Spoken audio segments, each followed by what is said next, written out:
El pensamiento occidental, y en particular el europeo, contempla la historia de América solo a partir de 1492.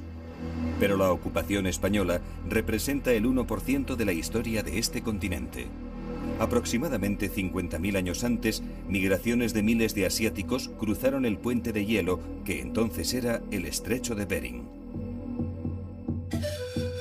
Cientos de lenguas documentadas prueban la existencia de numerosas comunidades dispersas a lo largo de la geografía americana. La relación de aldeas y pueblos ofrece una taxonomía completa, desde nómadas y cazadores hasta auténticos imperios basados en la conquista, como el maya, cuyo esplendor dura entre los siglos IV y X de nuestra era. De la desintegración del imperio maya surge el imperio azteca, cuyo poder está vigente cuando llegan los españoles.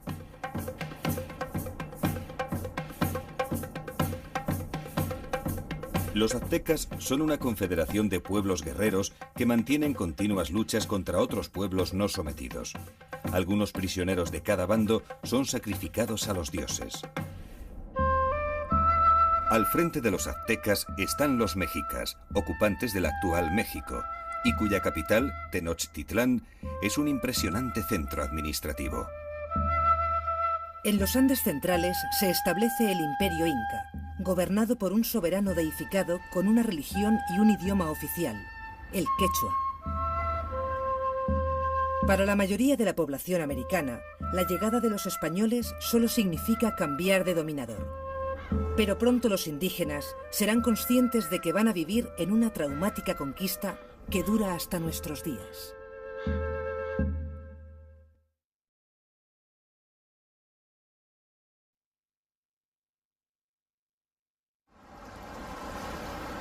Una generación de marinos andaluces, cántabros y vascos prepara el camino de la expansión atlántica de los conquistadores. Aunque los más conocidos, Colón y Magallanes, son extranjeros, los acompañan navegantes españoles que ponen a punto en las atarazanas andaluzas una herramienta fundamental, la carabela, navío ligero y estable, preparado para la alta mar, provisto de brújula y con velamen manejable. La idea de llegar hasta las Indias Orientales navegando hacia Occidente no es nueva, pero sí lo es el entusiasmo obsesivo que manifiesta Cristóbal Colón en este empeño. Tras recorrer varias cortes europeas, convence a los reyes católicos y obtiene para sí unas condiciones muy ventajosas para iniciar su viaje descubridor. Son las llamadas capitulaciones de Santa Fe. Su primer viaje culmina con el avistamiento de las Antillas y el recorrido por varias islas. Su hazaña es volver para contarlo. Regresan dos carabelas, Colón en La Niña, al lado La Pinta. Con la madera del navío Santa María se levanta el fuerte Navidad en la isla La Española.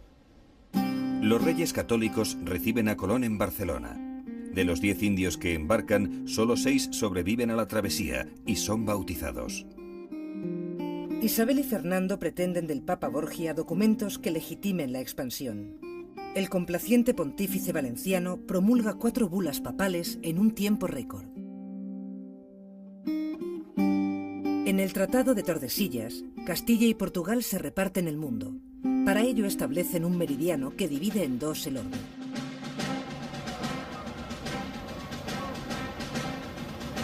Colón realiza 3 viajes más en los que padece motines y sublevaciones. Como gobernador de las nuevas tierras descubiertas, tiene que hacer frente a las disidencias entre los colonizadores establecidos en las Antillas. Su deterioro va en aumento. Mejor navegante que gobernador, muere en Valladolid reclamando sus derechos sobre las nuevas tierras ante la corona. Isabel muere sin saber si lo que se ha descubierto ahí son unas islas perdidas, como podía ser Canarias, en fin, con una gran importancia porque son las anteislas, las que están delante de Asia, Antillas, eso es lo que significa. O sea, no sabe si es eso o si hay algo más detrás. Y tiene que ser después de la época de Fernando, es cuando se empieza a abrir paso la idea. Ahí hay un gran continente, ahí hay unas grandes posibilidades, ahí hay una responsabilidad que no podemos abandonar. Américo Vespucio, entre muchos otros, aduce que las Indias descubiertas son otro continente. Sus argumentos llegan a un grupo de intelectuales que trabajan en una nueva edición de la geografía de Ptolomeo y que dejan para la posteridad la denominación de Tierra de Américo al nuevo continente.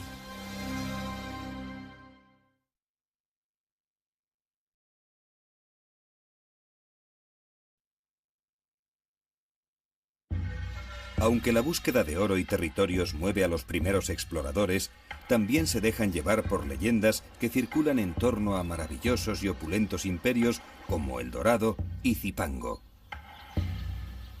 Un título de nobleza acompañado de una concesión de tierras en señorío es la aspiración máxima que los conquistadores pueden soñar.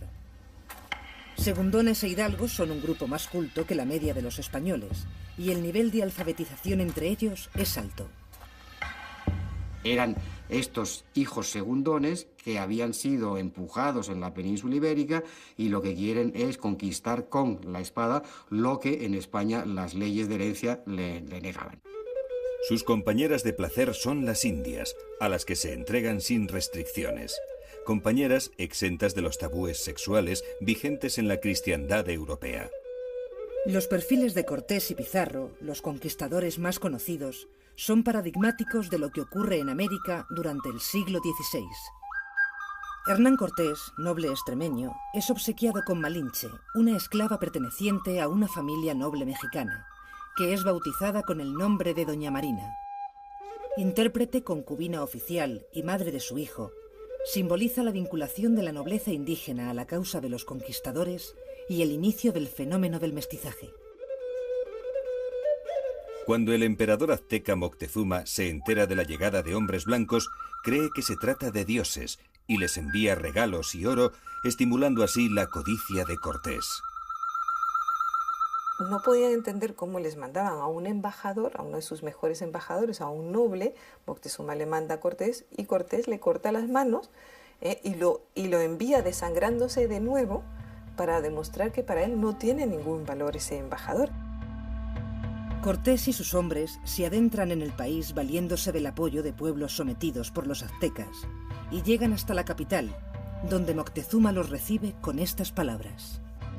Señor nuestro, te has fatigado, te has dado cansancio.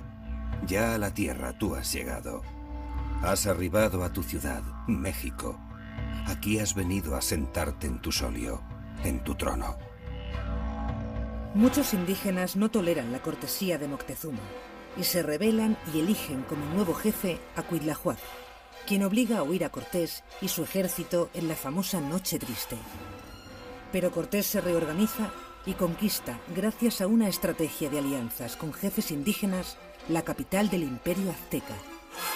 Vieron las diferencias, las tensiones existentes dentro de las mismas sociedades. ¿Quién conquistó la ciudad de México Tenochtitlan? Pues los tlaxcaltecas.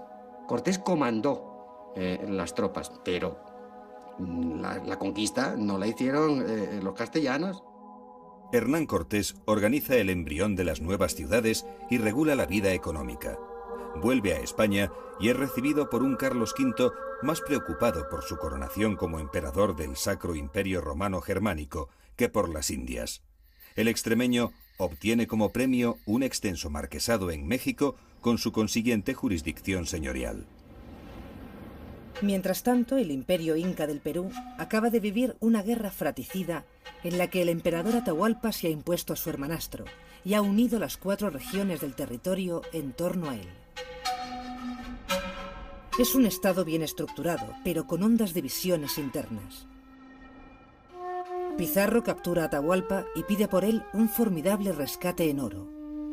Tras recibirlo, en un simulacro de juicio, ejecuta al soberano indio. Pizarro, hijo ilegítimo y poco formado, termina enfrentado con su socio, Almagro, en una vergonzosa guerra civil entre conquistadores que acaba con la vida de ambos. El contacto con los europeos tiene un efecto aniquilador sobre los indígenas y supone una importante catástrofe demográfica.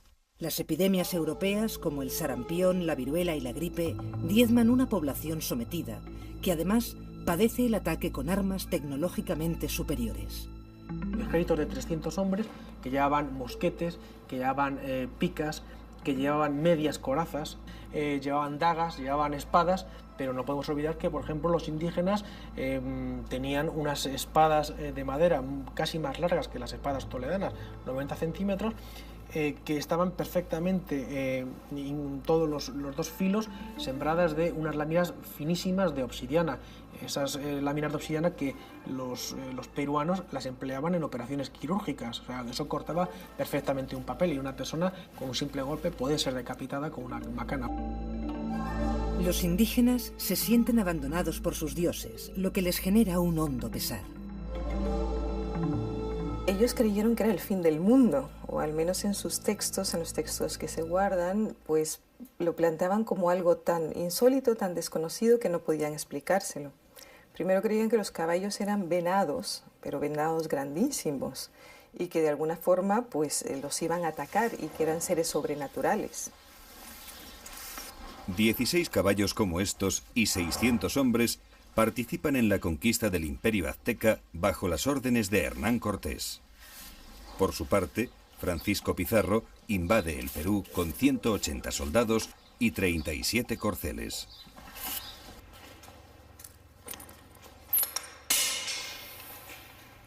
Los caballos, junto con los enormes perros de presa y las armas de fuego, son un elemento militar esencial para imponerse a los indígenas. De alguna forma, son el equivalente a los tanques del siglo XX.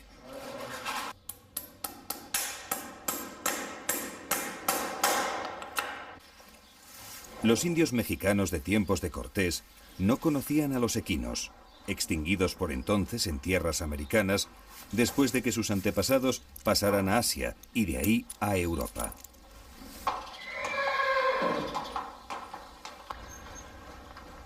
Aparte de sorprender y aterrar a los indígenas, la caballería sirve a los españoles para explorar América en cabalgadas de miles de kilómetros durante meses.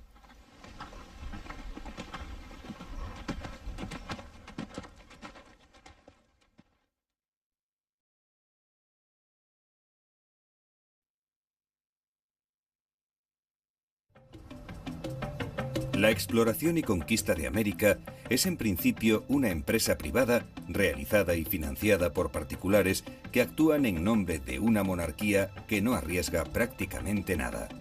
Se limita a conceder capitulaciones que son contratos entre la corona y el conquistador por los que se autoriza a partir hacia nuevos territorios. Los conquistadores españoles solo se preocupan del botín y la fama que se desprenda de sus aventuras. Pero pronto se pone en marcha toda la maquinaria burocrática de la corona. La casa de contratación funciona en Sevilla, desde donde se centralizan todas las relaciones, tanto mercantiles y aduaneras, la emigración de colonos y la formación de pilotos. Paulatinamente, Carlos V asume de forma directa el realengo de las tierras conquistadas. La expresión de la nueva tendencia es la creación del Consejo de Indias, un organismo especializado en la dirección de los asuntos americanos que vigila celosamente los intereses del monarca. Los primeros viajes comerciales se realizan en rápidas naves, pero pronto se prohíbe viajar en solitario. Los galeones se unen en convoys que parten 2 veces al año. Nace gradualmente la carrera de Indias, para defenderse de los ataques de piratas y corsarios. El recorrido, por ejemplo, de regreso desde México, el galeón que iba de México a Manila, durante muchísimos años fue un secreto mantenido. ¿Y cómo volvían los galeones españoles con el recorrido por México, por las corrientes frías calientes de Oyosibo, Kurosibo, por Alaska y descendían hacia el sur? Eso lo descubrió el padre Urdaneta, fijándose en los vientos, y de hecho pues los piratas corsarios ingleses holandeses, cuando un barco llegaba de México a Manila, permanecían las inmediaciones para tratar de localizar a ver cómo volvían esos barcos. Salían con mucho sigilo, se movían y cuando veían que nadie les seguía, dirección norte, dirección Japón y regreso. Aunque no igualan a los ingleses, los españoles demuestran ser marineros capaces y experimentados y se defienden de huracanes y tormentas. Durante la colonización española existe un concepto básico vigente desde el primer momento. Los indios no son extranjeros ni enemigos de la corona, son vasallos. Para la reorganización de la vida indígena es fundamental la aportación de la nobleza indígena y de la Iglesia. La unidad administrativa y política superior en América es el virreinato. Los cargos políticos descansan en manos castellanas. La corona no permite el acceso de indios ni de mestizos. Para la organización del continente, los españoles se sirven de la figura del cacique. Perteneciente a la nobleza indígena, tiene permiso para llevar armas, recauda tributos y proporciona mano de obra.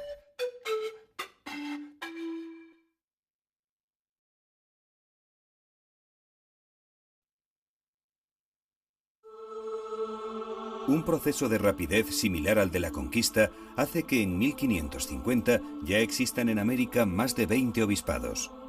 Las órdenes religiosas desempeñan un papel fundamental en la Iglesia indiana desde el punto de vista evangelizador y educativo.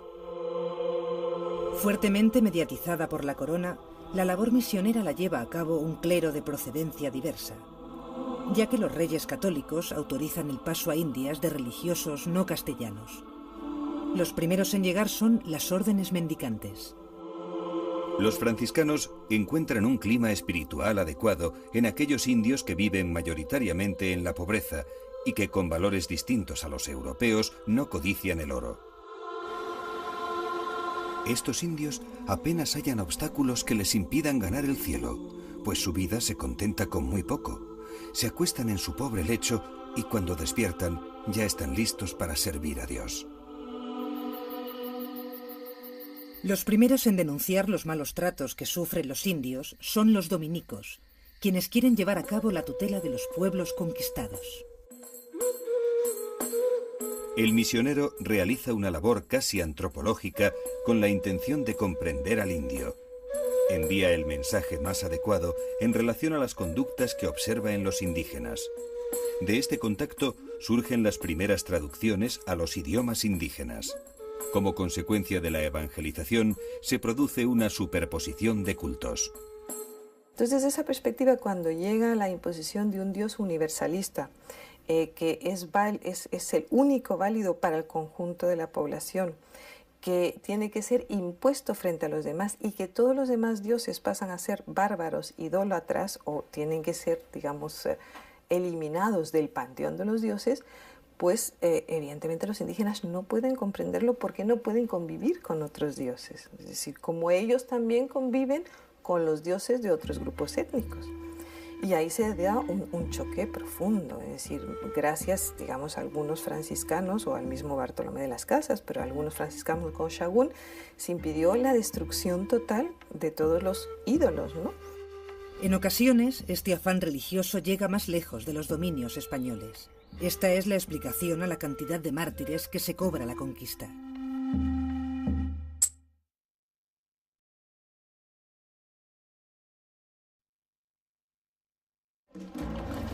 El descubrimiento de los yacimientos de Potosí es un enorme golpe de fortuna para España.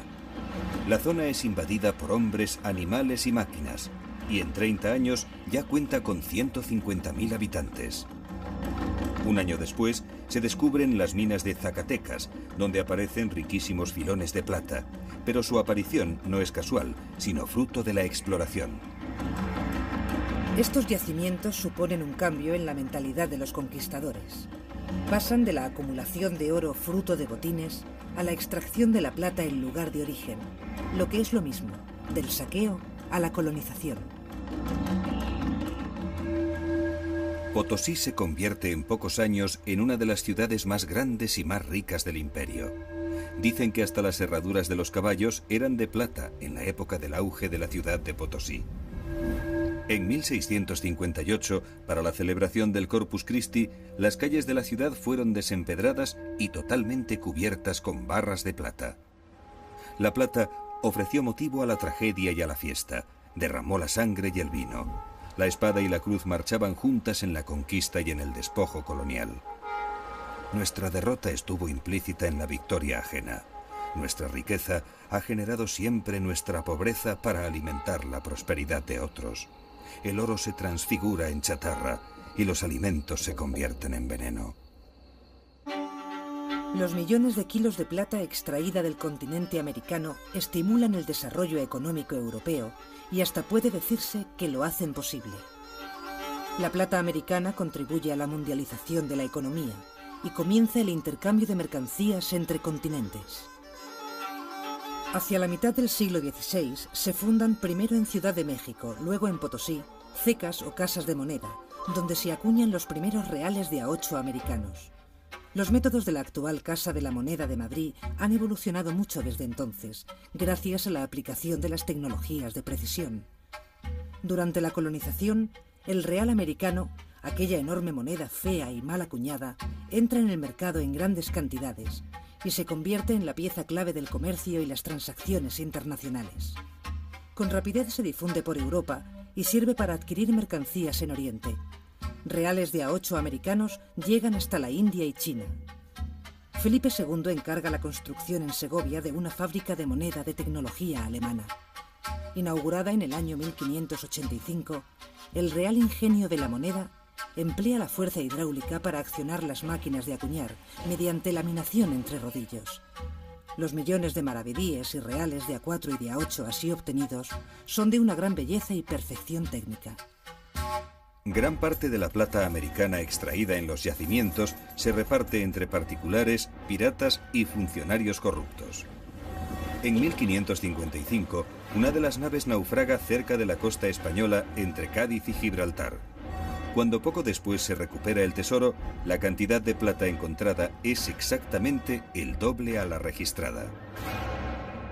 Se calcula que solo el 5% de la plata que llega se queda en el país y contribuye al desarrollo del comercio internacional de los siglos XVI y XVII. La llegada de ingentes cantidades de metales preciosos desde América provoca una gran inflación en Castilla. La economía castellana no está preparada para recibir y poner en circulación tal cantidad de plata que aumenta los precios y dispara los salarios. Además, la plata americana es empleada por Carlos V en continuas guerras, de forma que el país se descapitaliza. De esta situación sacarán partido flamencos, ingleses, franceses y genoveses que se hacen con la plata americana como resultado de su actividad comercial o como reembolso de los créditos concedidos a la corona. La exploración y conquista del continente americano obliga a la corona a desarrollar un sensacional avance tecnológico en varias direcciones. El sevillano Bartolomé Medina introduce un método muy rentable para la extracción de la plata mediante el uso de mercurio en las minas de Zacatecas. El nuevo método necesita el mercurio de Almadén, el de Trieste y hasta el de China. El mineral necesario para extraer la plata de Potosí lo encuentran en cambio cerca de la mina. Está en el cinabrio, material que emplean los indios para teñirse el pelo. El precio de su extracción es la alta mortandad de los mineros indígenas obligados por un régimen de trabajos forzosos denominado mitas. La cartografía europea, por su parte, sigue con interés las noticias de los descubrimientos. El mapa del cántabro Juan de la Cosa, dibujado alrededor de 1500, todavía impresiona hoy por su precisión. La llegada al Pacífico de Núñez de Balboa y la circunnavegación de la expedición de Magallanes Elcano sitúan en una nueva perspectiva las opiniones sobre la forma y las medidas de la Tierra.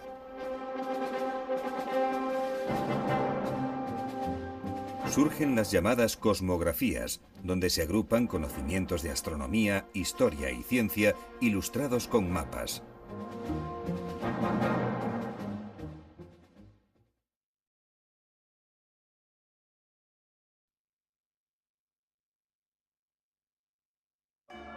El Imperio español es el único que se propone regular la relación de conquistadores y conquistados de una manera equitativa.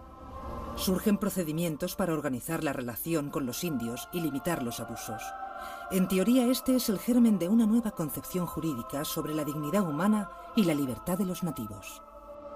El punto de partida de los españoles cuando llegan a América es explicar a los indios que deben aceptar la soberanía del rey porque ha recibido esas tierras por donación de un papa.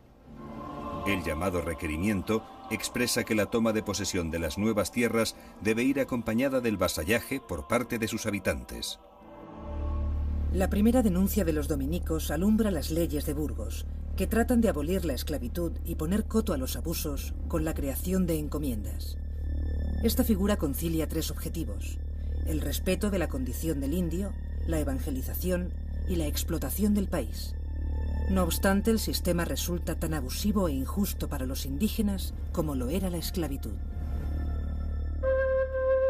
Francisco de Vitoria, desde la Universidad de Salamanca, afirma que la presencia de los conquistadores en América solo está legitimada por la propagación del Evangelio y que debe realizarse de manera pacífica y persuasiva. En relación con el derecho de gentes, concluye que los monarcas solo están capacitados para ejercer un tutelaje sobre los indios. Este segundo punto suscita el conflicto con el emperador Carlos V, que acaba por ordenar la revisión de toda la legislación colonial. Bartolomé de las Casas considera que se está expulsando a los indios de su medio natural, y al exigirles tributos en dinero se rompe la estructura social a la que estaban acostumbrados. El dinero corrompe a los hombres.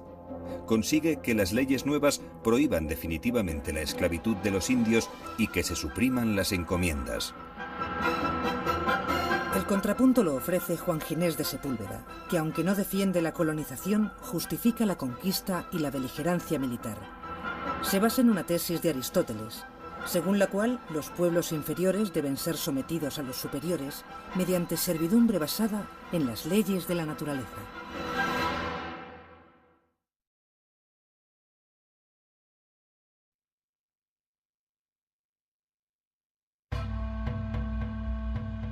El territorio americano pasa de ser en la mente de los navegantes una extensión geográfica de Asia a configurarse como un nuevo mundo, un continente mestizo de fuertes influencias europeas.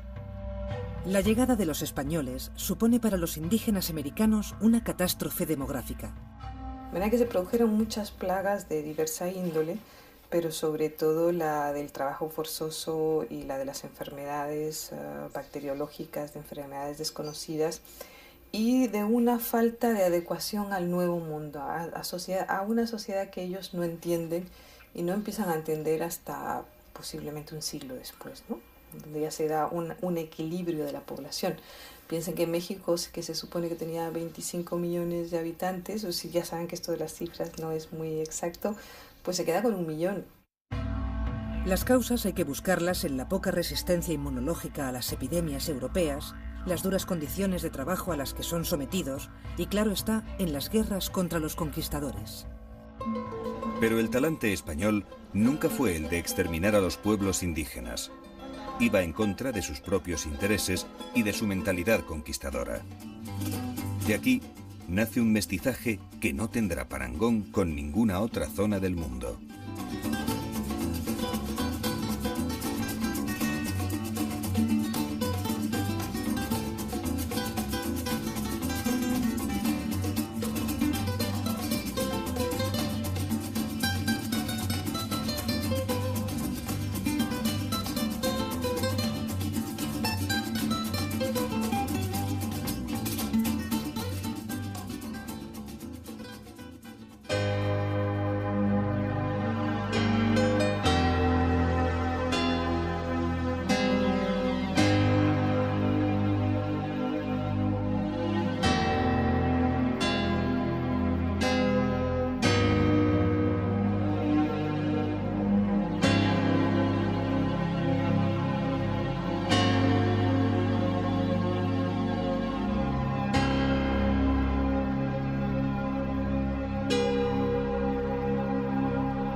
Correr varias cortes europeas, convence a los reyes católicos y obtiene para sí unas condiciones muy ventajosas para iniciar su viaje descubridor.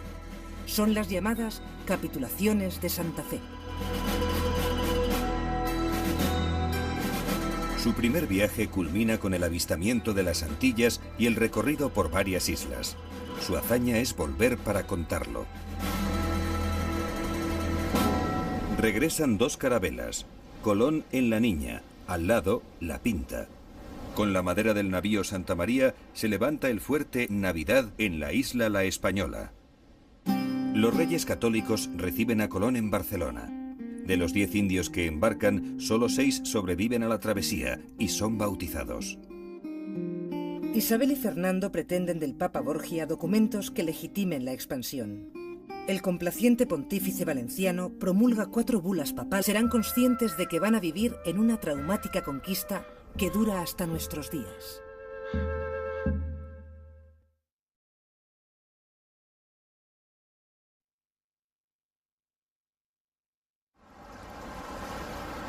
Una generación de marinos andaluces, cántabros y vascos prepara el camino de la expansión atlántica de los conquistadores. Aunque los más conocidos, Colón y Magallanes, son extranjeros, los acompañan navegantes españoles que ponen a punto en las atarazanas andaluzas una herramienta fundamental, la carabela, navío ligero y estable, preparado para la alta mar, provisto de brújula y con velamen manejable. La idea de llegar hasta las Indias Orientales navegando hacia Occidente no es nueva, pero sí lo es el entusiasmo obsesivo que manifiesta Cristóbal Colón en este empeño.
De la desintegración del Imperio Maya surge el Imperio Azteca, cuyo poder está vigente cuando llegan los españoles.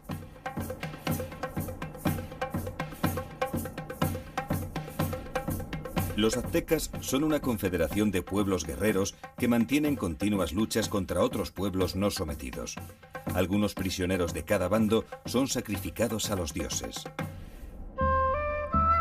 Al frente de los aztecas están los mexicas, ocupantes del actual México, y cuya capital, Tenochtitlán, es un impresionante centro administrativo. En los Andes centrales se establece el Imperio Inca, gobernado por un soberano deificado con una religión y un idioma oficial, el quechua. Para la mayoría de la población americana, la llegada de los españoles solo significa cambiar de dominador. Pero pronto los indígenas